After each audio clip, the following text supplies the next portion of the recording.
Good evening, everybody, and welcome to this consultation on the proposals for the Old Thiel Primary School. My name is Dominic Bowick. I'm an elected member at West Berkshire Council. I represent Aldermaston Ward, and I'm lead member for Children, Young People and Education. In a moment, I'm going to ask our panel members to introduce themselves. But just to say that at the top of this, that this is an important consultation about the new provision for secondary aged children with SEND that will be placed at the Old Thiel primary site. So I'm going to introduce people in order and ask them to just say who they are and what they do. So Ian. Good evening, Ian Pearson, Head of West Berkshire's Education Service. Jane. Evening, my name is Jane Seymour and I'm the Service Manager for the SEN and Disabled Children's Service in West Berkshire. John. Good evening, I'm John Hewitt and I'm the Head Teacher of the Castle School. Caroline. Evening, I'm Caroline Whitlock and I'm the Deputy Head Teacher at the Castle School. Richard. Evening, I'm Richard Turner and I manage the Property Services team at West Berkshire Council. And Mark. Good evening, my name is Mark Lewis. I'm the team manager of the Education Place Planning team and we're responsible for the Education Capital Programme and school organisation. Thank you, everybody. In a moment, I'm going to ask Jane to give us a short presentation about the proposal.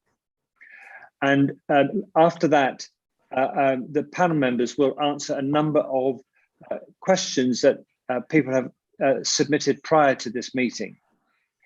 And if there's time, then attendees, you can submit additional questions using the Q&A facility on Zoom. That's not the chat function, it's Q&A, and panel members will do their best to answer these questions as well. I think we're going to have enough time to deal with all the questions, but if we don't, then the questions that remain unanswered will be gathered, collated, and then we'll answer them on the council's website. So first of all, then, Jane, would you like to start your presentation? Thank you very much. I'm just going to share my screen. Could one of my colleagues just confirm if they can see that okay? Yes. Thank you. Okay, so I'm going to start with a little bit of background about this project.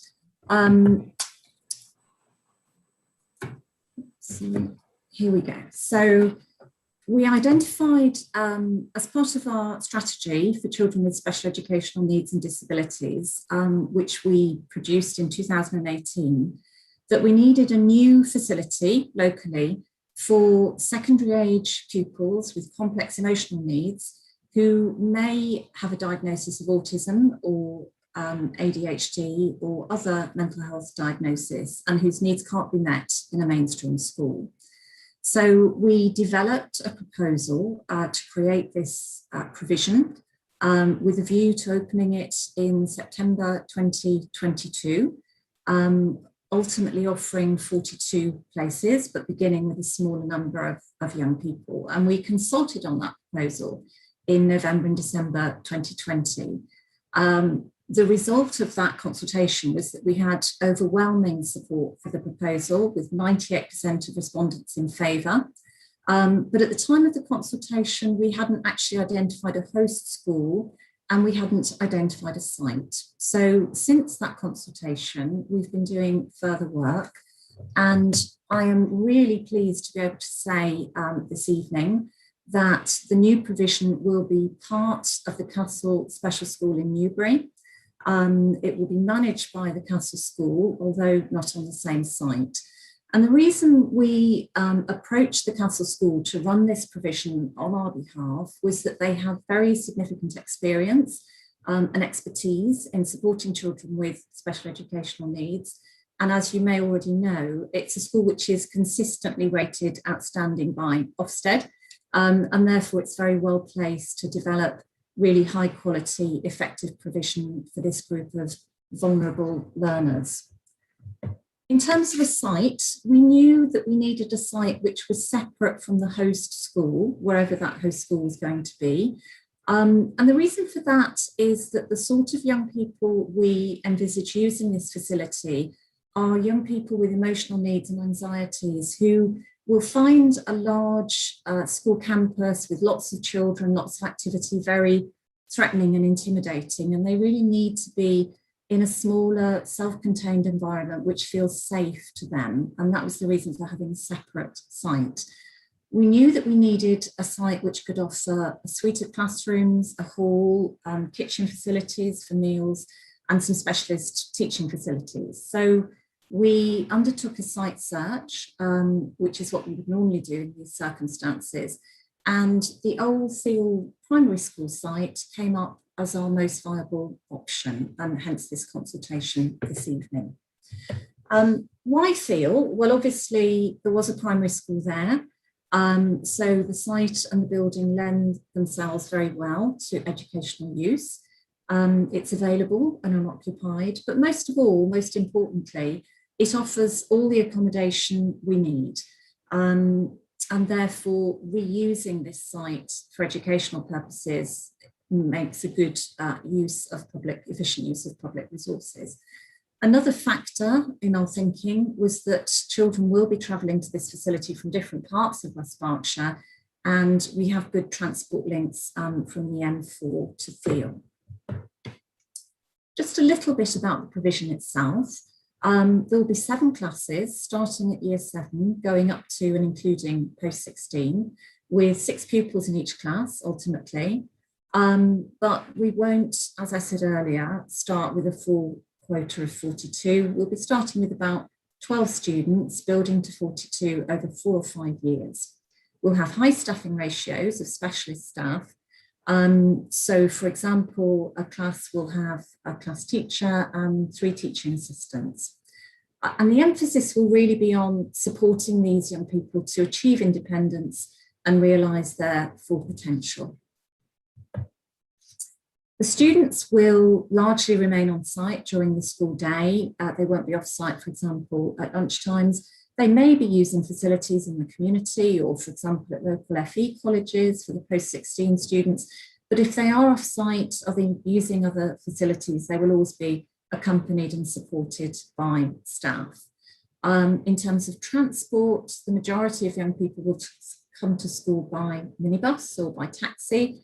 We always try to group children together into minibuses as far as possible to minimise the number of vehicles, but we anticipate with this small size of provision, traffic generated would be much less than you would expect with a mainstream primary school. A small number of students may travel to school independently, but only if that's been assessed as appropriate and safe for them to do that. So this meeting today forms part of the consultation. It is being recorded and will be minuted as part of that process. We do have, as Dominic said, an online survey, which we would urge you to complete. It's open until the 13th of June. And in terms of what will happen at the end of this consultation, the Council's executive will make a decision about use of this site at its meeting on the 15th of July. So that's just a short overview of the subject matter of this consultation. And I'm going to hand back to Councillor Bowick now to take us through the pre-submitted questions.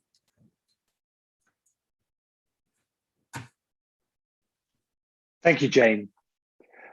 As I said before, if people have any questions, and some may have come out of the presentation that Jane has given us, then you can submit them on the question and answers panel. I'm going to go through 10 questions now, and these questions may be similar to any questions that anyone has out there, but in any case, if you have a question, submit it, please. First question. Is there another school sponsoring or associated to this facility? John, would you like to answer this question? Yeah, thank you, Dominic. I think Jane made this clear, but I think I need to express that we're incredibly delighted. We were chosen, I suppose, as the school to run the facility and to develop the facility. I mean, that's mainly down to the fact that we are an outstanding school. We are specialists in special educational needs and disabilities, and we also have a lot of expertise working with children with social, emotional, and mental health difficulties. So we're quite excited about developing this. We're also very excited about working with the local community, which is so important. And I suppose that's why we were chosen. It's very much about us being able to identify staff, train staff, develop the skills using the skills that we currently have. Thank you, John. I have another question for you. Please confirm the number of students the facility will be catering for in the longer term. So the plan, as I understand it, is that eventually we would have 42 students on site. However, that would be over a period of about 5 years. This year, as Jane just said, the first year would be starting with a group of around 12, and then each year it would increase and the staff would increase until we reach the point of 42, which would be the maximum attendance for the group. Thank you. The title of the consultation document refers to SEND. However, the body of the article refers to SEMH. Could we please have clarity on the purpose of this provision? Also, is this facility for those who have or are undergoing a formal diagnosis of a learning disorder, such as autism? And Jane, would you like to answer that? Certainly, thank you. I think the first thing to say on this is that it is a facility very much for children and young people who have an identified special educational need. They will also be young people who have something called an education, health and care plan. That's a legal document which is prepared by the local authority and which entitles the child to the special educational provision they need. They will be children with emotional needs. In many cases, they'll be children with a diagnosis of autism. They may be children who are waiting for an assessment, which may result in a diagnosis of autism. They may be children with a dual diagnosis. So, for example, autism and attention deficit hyperactivity disorder. Or they may be children with other mental health diagnoses. So I would say that the majority of children will have a diagnosis of some sort, but having said that, a diagnosis won't be a requirement to access the provision. And the reason for that is that it can take a long time to get a diagnosis, even when children are clearly presenting with particular types of needs, such as autism. Some parents and some young people don't actually want a diagnosis, so they choose not to go through that process. But also there'll always be some young people with emotional needs and anxieties which don't necessarily have a label, which don't necessarily attract a mental health diagnosis.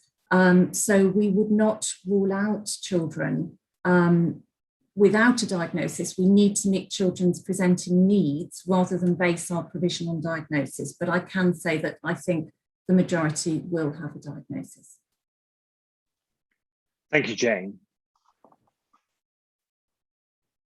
The site is adjacent to the village recreation grounds and a playground for small children.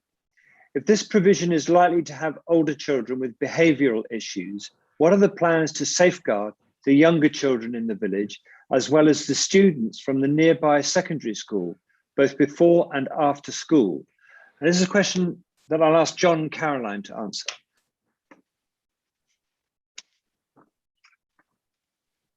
I'll let Caroline answer this one. Thank you, Dominic.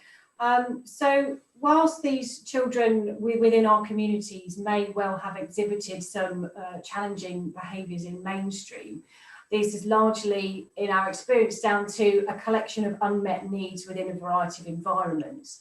Also, our experience does show that within a very specialist, personalised provision, with very high staffing ratios, very carefully planned nurture environments, and a deep relationship-based curriculum, that actually these behaviours can be ameliorated in quite a good space of time. Pupils will be supervised on site at all times, as James said in the presentation, that the plan is for very high staffing ratios, and children wouldn't be going off site at lunch times, as James said, and should young people be accessing facilities in the community, that would be done with supervision and support at all times. Thank you, Caroline. Jane, is this... Sorry, would you Jane, like me to answer question 3 about exclusion? Jane, is this provision for children who have been excluded from mainstream schools due to their behaviour and SEMH, and who may or may not have SEND? Thank you. So first of all children who attend the provision will have identified special educational needs. It's certainly not a provision for children who've been excluded and don't have special educational needs. As Caroline was saying, it is for children who have had difficulty managing in a mainstream school, but actually it's very unlikely they will have been excluded. In most cases, it will have been identified, probably through a review of their education, health and care plan, that they needed to be moved to a more specialist provision in a managed way. There may be a very small number of children who have been excluded, but I think if that's the case, it's important to remember that these are not children who are able to control their behaviours and choose not to conform with the expectations of a mainstream school. They're children whose emotional needs, possibly associated with a diagnosis, are causing them distress in a mainstream environment where their needs are not being met, and that distress may be producing certain behaviours. But what we find, as Caroline says, is that when those needs are met appropriately, those behaviours can be managed very effectively. Thank you, Jane. That's fine. Thank you. And I have another question for you. The proposal states that it is likely that most of the children will be transported to and from school. Is it possible to have more information on the numbers expected to travel by minibus or public transport or family vehicles? Yes, it's not possible to be absolutely specific, I'm afraid. And the reason for that is obviously we don't yet know exactly who these children will be, given that we'll be admitting children over a period of 4 to 5 years. So I can only say that the majority will be transported on transport provision made by the local authority, as I was saying earlier, in taxis or minibuses. There may be a small number brought to school by parents, and there may be a small number who travel to school independently, but only, as I said earlier, if that's been assessed as being appropriate for them and safe for them and others. Thank you. Question, I think this is for Caroline. Will children attending be accompanied onto and off-site at both ends of the school day? And will any children travel independently without an adult? So I think I would answer the second part of the question first, if that's okay. Yeah. Actually, I would just refer back to the response Jane has previously given, that some children may, if appropriate, be travelling independently as they progress, but that would be agreed through a risk assessment and working with families to do that. And I believe Jane has covered that. In terms of the beginning and the end of the school day, much like we do on our existing school sites, we would be supporting young people with both of those transitions, understanding how important those transitions are for the welfare and the settling needs of those young people. So staff would be present at the beginning and the end of the day to support coming in and leaving the site. Thank you, Caroline. And how many staff will be travelling in, Caroline? So the expectation is that when the provision is full, there would be up to around 39 members of staff. And obviously, it would be very difficult to say where those people will be coming from. But much like we do in other settings, we'd be encouraging people to car share and commute environmentally friendly ways anyway. But we'd be expecting around 39 approximately in total. Thank you. And I have a question about the buildings, and this Mark is going to answer this one. The current school buildings are in a dilapidated state, and much of the infrastructure was considered to be at the end of its useful life. Is it economically viable to reuse these buildings, and is there sufficient capital funding? Thank you, Dominic. Yes, the buildings are usable. They will be subject to varying degrees of refurbishment. During the design process, we will look, amongst other things, at the condition and suitability of the various buildings on the site, and that will most likely lead to the removal of some of the structures that are on the site, if deemed to be unsuitable or in a poor condition. And yes, there is sufficient funding within the budget to deliver what we need to deliver. Thank you, Mark. Now, Richard, I understand that there are questions about the site being in the ownership of the Church of England diocese. Has this been resolved? Yeah, the status of the site brings the diocese into that, and under a statutory transfer, the land has been transferred to the Oxford diocese. So we are working with the diocese now through a legal process to have the land transferred back to West Berkshire Council. So our legal advisors and the diocese legal representatives are in the process of carrying out that transfer at the moment. Thank you, Richard. Now that's all of the pre-submitted questions. So I'm going to go to the Q&A questions now, and I'm going to assign the questions. But if any of the panelists want to chip in or take on a question, just let me know. So first of all, there are 3 questions here that I'm going to put to Mark in one go. First of all, Mark, will all the temporary buildings be removed? Will there be sufficient play space on site? And will the original schoolhouse be used? Thank you, Dominic. So, as I said just a minute ago, we will look through the design process at what all the structures and all the buildings on site, and those that do not meet our design requirements or are in such a poor condition or in the wrong location on site will be removed. The structures on site that are likely to be in the worst condition and least usable are likely to be the modular buildings, the temporary buildings. So, subject to us going through the design phase, it's likely that those will be the buildings that will end up being removed, and we'll focus on the main school building and the standalone masonry building to the east of the site.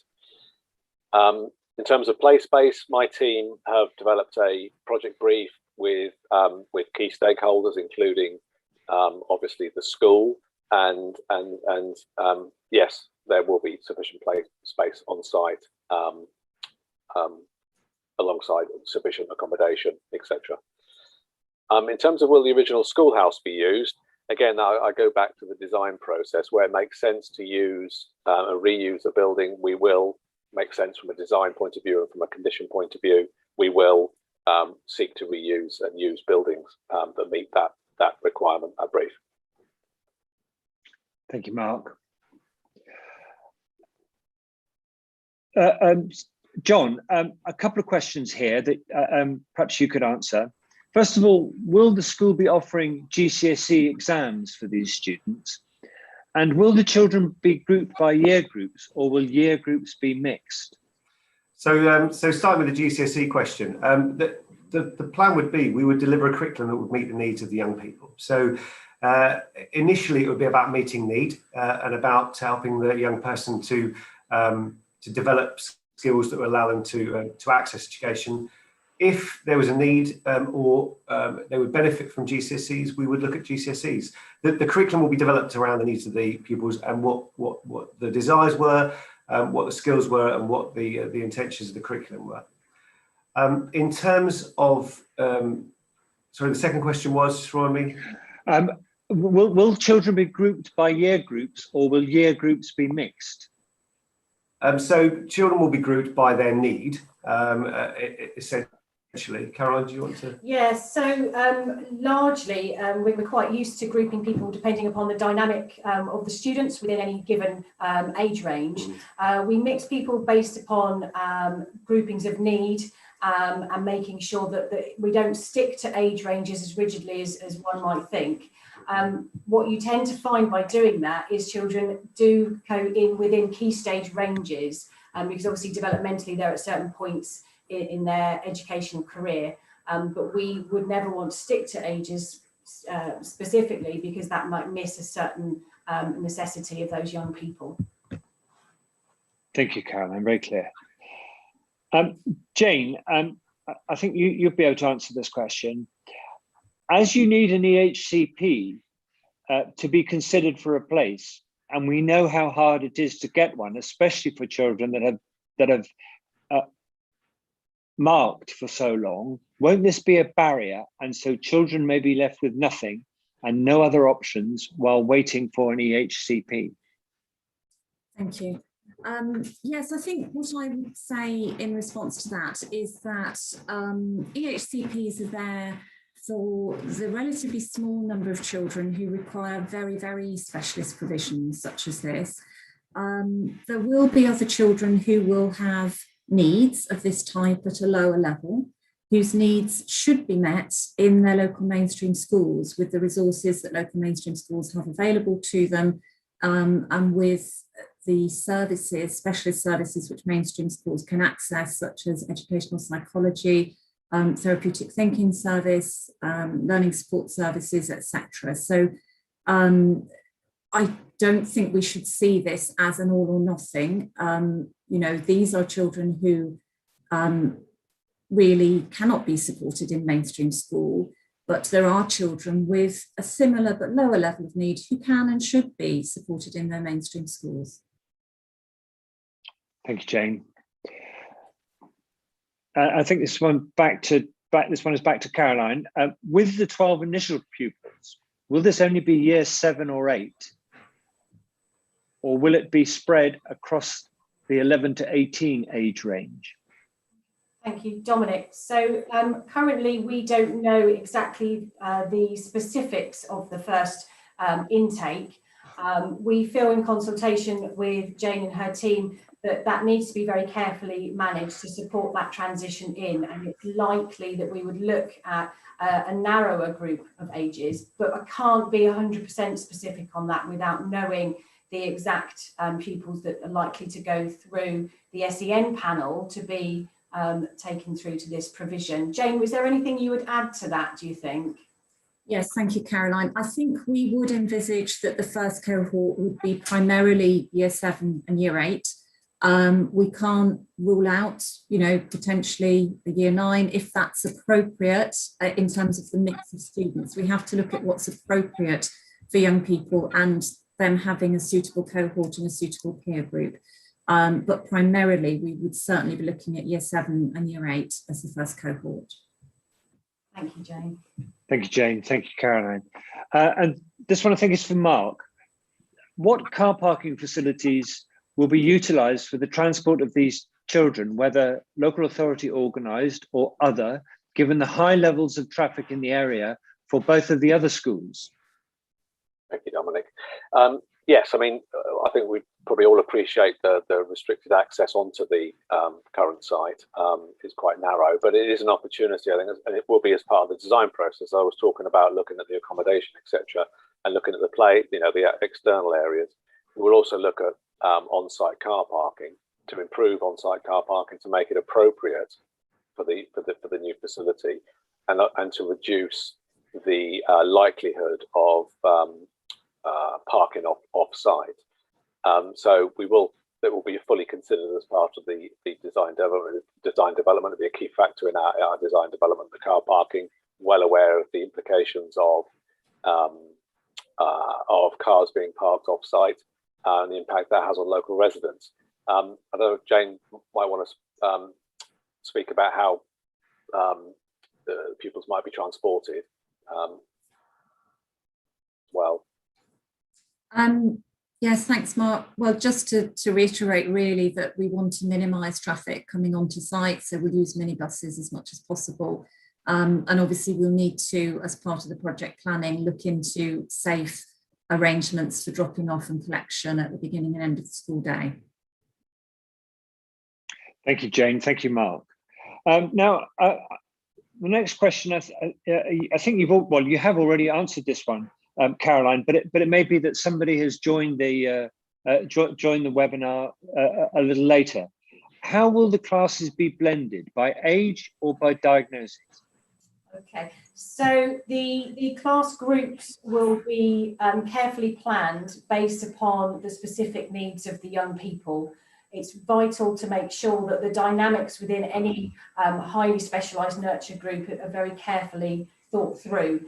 So it'd be very difficult to define an age range. As I said, they would be based upon need largely. Developmentally, they'll fit within sort of key stage areas, but we wouldn't want to be sticking to ages. Thank you, Dominic. Thank you. I have one more question, but I'd just say to attendees, we have plenty of time, so if anybody has any more questions, then please just pop them into the Q&A.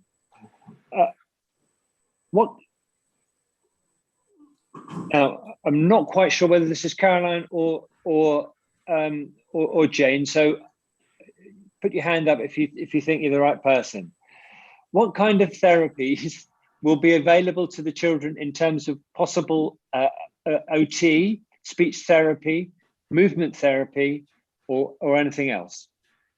I can answer that from the authority's point of view, and then I think Caroline would want to respond from the school's point of view as well. So firstly, to say that because these children will have educational health and care plans, many of the children will have speech and language therapy, occupational therapy written into their EHCP. So we will be providing that service for those children. We would also want to make sure there were good links between the school and the speech and language therapy and occupational therapy service, not just in relation to children who specifically have that in their EHCP, but also in terms of supporting staff with the development of the provision to make sure that, you know, strategies which are beneficial for everybody are in place. And I think Caroline would probably want to add to that from her perspective as well. Thank you. I wouldn't add a great deal to the points you've made, other than to say that we work quite closely with therapy teams anyway. We have very established relationships with NHS teams. And the therapeutic thinking team from West Berkshire through the Educational Psychology Service, and embedded within the principles of this particular resource is therapeutic thinking, and as part of that, a very multi-agency approach. If there were other needs identified through getting to know young people and families, then we'll be looking to access that as best we can, in a similar way that we do now in working with a wide range of professionals across the local authority and beyond. I think that's probably everything I would add. John, is there anything more you would add to that? You covered it really well. I think that one of the key things there is about the therapeutic approach. The whole of the model that we'll be looking at is looking at a therapeutic approach to help the young people and help meet their needs. Thank you both.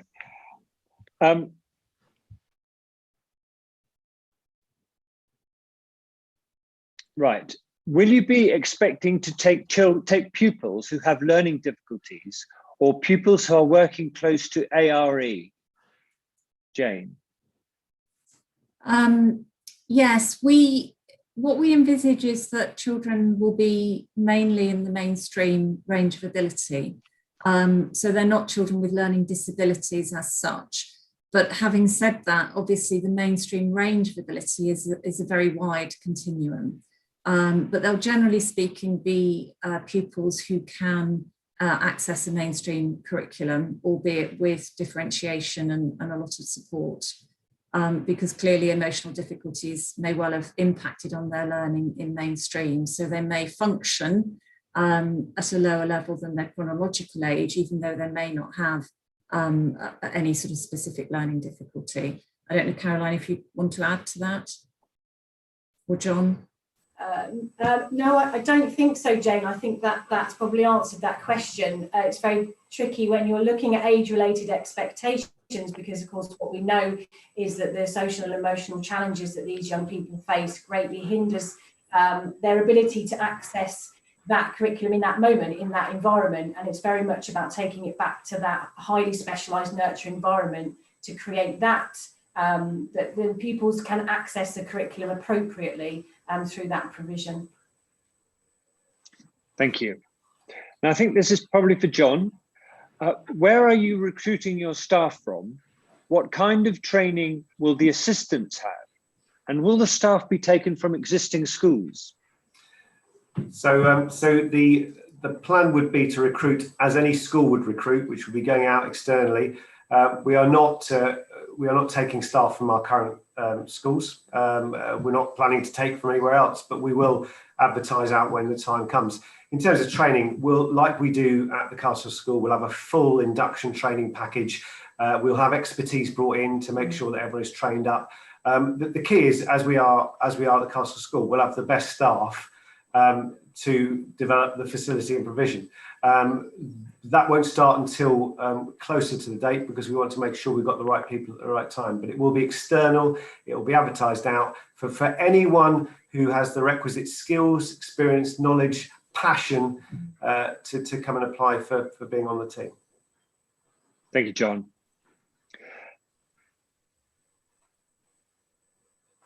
I'm not sure who's going to answer this one. There may be a small amount of children who have a physical disability as well as a mental health disability. Will this be accessible to them? Will you have hoists and height adjustable change benches? Should I start with that one and then hand over to John and Caroline? Yes, Jane, really please. Just to say that if this provision is the best match for a child and they happen to have a physical disability, in addition to their other diagnosis or mental health need, etc., then we would seek to make the provision accessible for them and look at reasonable adjustments to the environment in order to do that. But obviously we'd be looking in the first instance at whether this was the best match for those particular child's needs. Thank you, Jane. Given the chronic shortage of staff in CAMS and long waiting lists and the difficulty of coordination between the services and the associated problems with that, how will the children be supported and how will this be commissioned for the school without impacting on current services? And I think that's for you, Jane. Yes, I mean, the waiting list in CAMS is not something we can influence, but as I said earlier, that access to this provision is dependent on a diagnosis. So, you know, if children have presenting needs which are indicative of autism or an anxiety disorder, for example, and we determine they need this type of provision, then that won't be a barrier for them. The other thing I would say is that we will have a multidisciplinary staff team. So in addition to teachers and teaching assistants, we will have mental health workers specifically allocated for this service who will be managed through our Emotional Health Academy. And we've identified that as a really important part of this provision. And it's something we're very committed to in terms of delivering that specialist mental health support. Thank you, Jane. And I think you can answer this one. Will the pupils all be coming from West Berkshire or out of area too? This will be a West Berkshire maintained provision. And obviously we have a lot of children in West Berkshire who will need this provision. That doesn't mean that it can't be accessed by children from other areas. So in the same way that you know, the Castle may already have some children from over the border, say in Hampshire. We may have applications from other authorities and we would seek to accommodate those if we can. Thank you. My concern is if it looks like a school environment, as some of these children will have experienced trauma caused by a school, this may not work in helping them accessing the school and being able to attend? Can you answer that one, Jane? Or John? Oh, sorry, go on, Jane. Go ahead, John. Yeah, this is something that we experience at our school currently, and my understanding, I think Caroline will probably agree, is that it's about the unmet need. It's about the fact that you meet the need. The trauma isn't necessarily directly related to the school building, the environment, but however, we would meet the need and therefore would reduce that. It's not obviously going to be suitable for everyone. That's what I think Jane was saying. However, our aim would be to meet the need, therefore allowing the young person to return or be in school and therefore be successful. Thank you, John. Do you have anything to add to that, Jane? And no, I would agree with that entirely. Thank you very much. Well, that looks like we've reached the end of the questions. So I'd like to thank the attendees who asked those interesting, challenging and thoughtful questions. Thank you very much for your participation. We will be publishing the notes of this in due course, won't we, Jane, in a couple of weeks' time? Yes, within 2 weeks we will do that on the council's website. Yes, and you'll be able to view this on the council's YouTube feed. I'd just like to remind everybody present that the consultation runs until the 13th of June. So please do complete the online survey. And if you would like to, give us some feedback on what you think of this webinar. Thank you very much indeed.